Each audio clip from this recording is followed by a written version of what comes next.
Drilldozer. He's pretty dope. Good pieces, great set, but there's something strange about this guy. Something hidden inside this set that sets him apart from anything else. Something that we never saw ever again in any other set. It's a weird decision by the LEGO group right here. What is it? Is this set any good? How can you use the parts that come in this set to build other MOCs? Well, we're going to discuss all of that today in this episode. Here we go. Drilldozer has a lot of charm to him.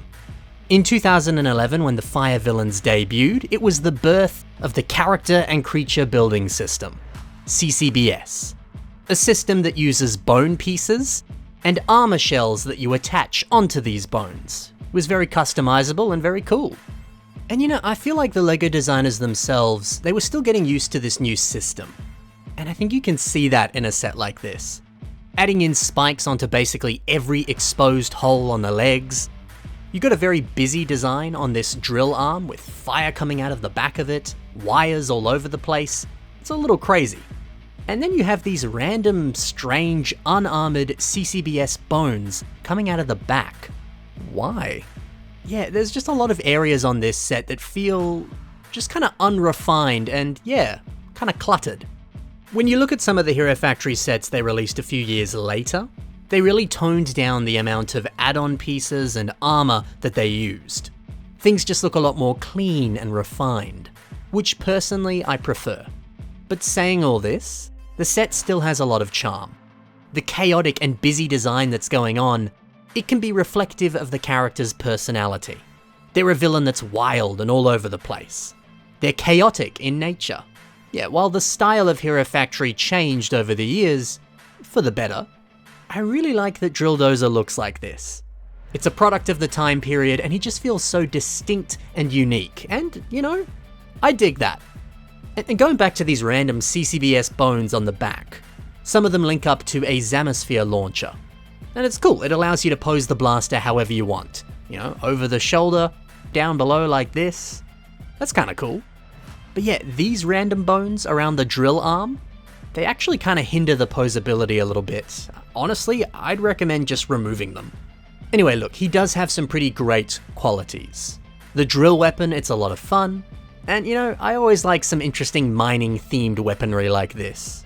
I also really like the design of his mask, and those cute little black horns on either side. He's just got a very menacing appearance.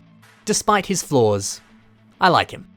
But one of the strangest things about this set are some of the pieces that come with it. You get this wonderful torso armor piece, and also one of the longest lengths of CCBS armor shells. For those playing at home, this is size 8. As you can see here, both of these parts are used within the construction of the torso. Here's a little breakdown on how they connect to the body piece. Yeah, honestly man, these are incredible pieces.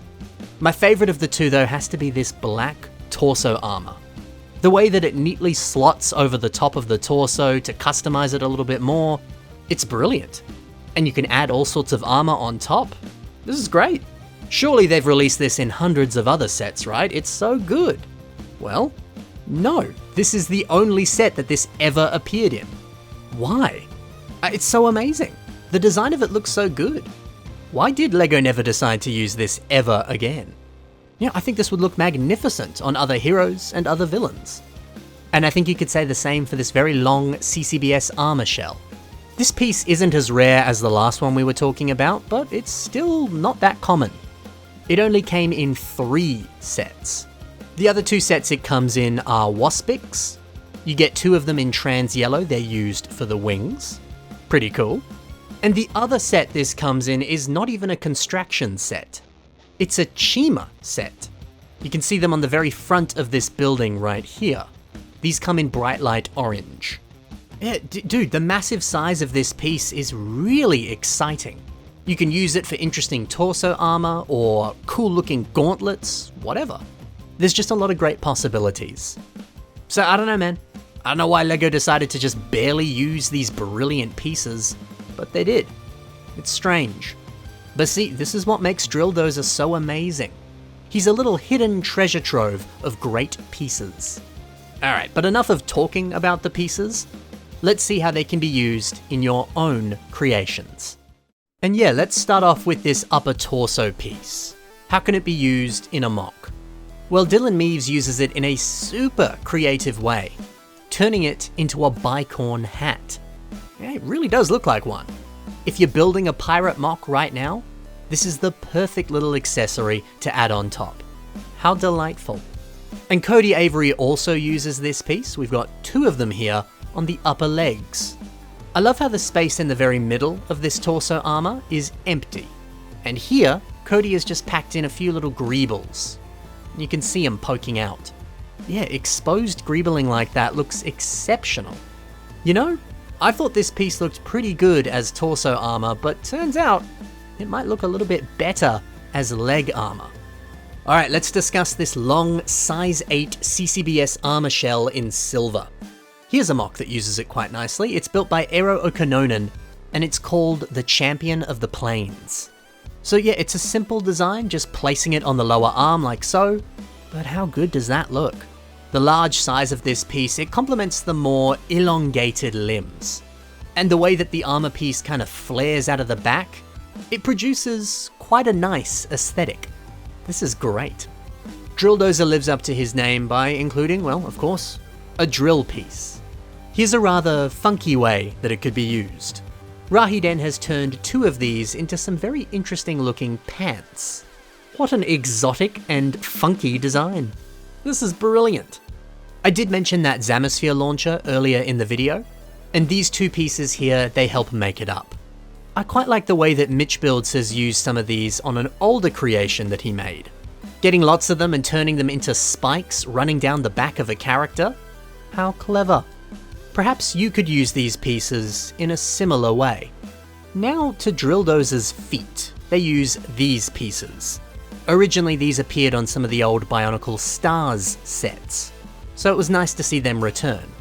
And actually Drilldozer was the very last set to include these pieces. But Oscarbot, he places one of these on the head design of this awesome creature. It is a little bit harder to make it out in this image, but it is there on the top of the face. And I like how that looks. And finally, Drilldozer's mask. Yeah, what makes this unique is that if you turn it around, you get Firelord's mask in silver on the back. It's a 2-for-1 deal. So hey, you know, why not use this to make a new character? Much like Bionicles has done. While it is a little bit strange that this mask is double-sided, it is nice that it gives you some recolored masks. And hey, mask recolors, they are the perfect thing for a mock builder. Now, one more use for this mask is a creation by Joe A. He places it on its side, and I love how there's that little bit at the center of the mask. You can see it just here, it kind of resembles an eye. That's a really nice way to turn this into a head design. Oh, and also, this entire creation exclusively uses pieces from Drilldozer. I believe the builder bought 2 copies of the set and built this. So if you're looking for a few more ideas for how to use the pieces that come in this set, study this mock. It'll give you heaps of ideas. Sweet! Now, let's finish off this video by taking a look at a revamp of Drilldozer. Kalahiki Art has built this one, and what a good idea it is to add heaps of drills all over. Both of his hands are drills, both of his shoulders are drills, and every other section of the body has a nice, heavy industrial feeling to it. Yeah, and that works in tandem with the drills to make him look like, I don't know, mining equipment that's come to life. How clever. Now, one inclusion that I quite enjoy is the use of this cage piece in the very center of the chest. This is from some old LEGO Power Miners sets, much like this mining mech. I just really like how this perfectly frames the neck and leaves plenty of room for the mask up top. It's dope. And yeah, the use of tons of wheel pieces that also came in some different Power Miners sets. Yeah, like this one, for example. Yeah, they complement the mock very nicely and give him just such a bulky appearance. Dude, I love this. Yeah, Drilldozer, he's an unexpected hit. Really, really awesome pieces and an aesthetic that looks good and can lead to all sorts of great creations like this one. Yeah, hopefully seeing some of these creations today has given you a bit of inspiration. So if you do want to build a Hero Factory mock, be sure to post it online with the hashtag HFFeb. That way you can join in on the fun of Hero February. Thank you so much for watching, guys. Happy building, and bye for now.